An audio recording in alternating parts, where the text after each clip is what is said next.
Hi, this is Bill Lee. Thanks for watching.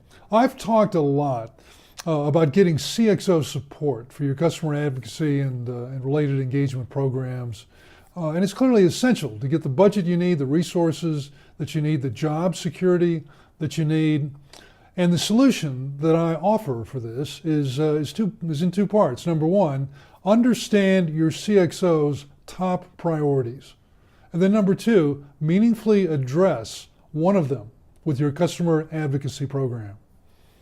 So, sounds easy, but not necessarily. Also, there's some confusion about what I mean by this.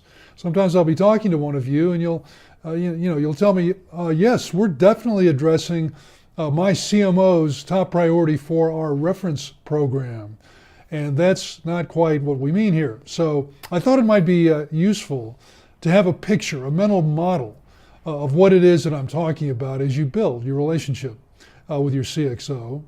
And you're familiar with the plate, I'm sure. The plate as in, I have too much on my plate. Well, here's the plate. Check it out. And this shows how your CxO prioritizes so that she doesn't get too much on her plate. So what you'll see there is a red line, and above the red line are her top priorities.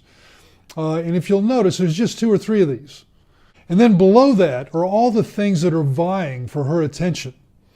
There could be a couple of dozen of these or more that are trying to make demands on her time. And her view, her attitude towards these other things below the priority line are to get rid of them, to put it bluntly, to spend as little time and no time if possible on them as she can. So in planning your meetings with your CxO and in your interaction and your relationship as you're building it, be sure that you lead with her top priority. You understand what those top priorities are. You lead with one of them. You don't lead the discussion. Start your discussion with your customer advocacy program. And why is that?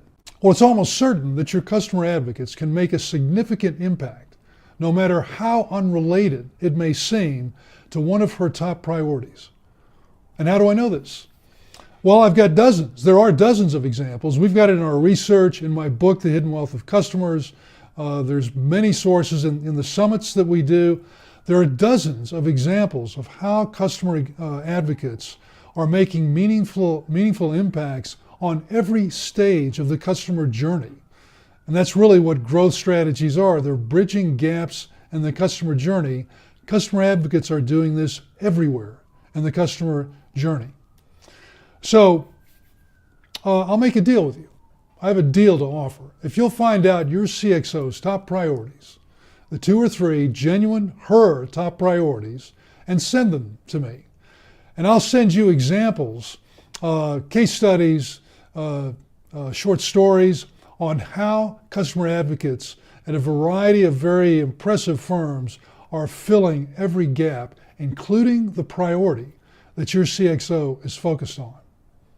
And that, folks, is how you build relationships with the C-suite. That's how you become indispensable to your C-suite.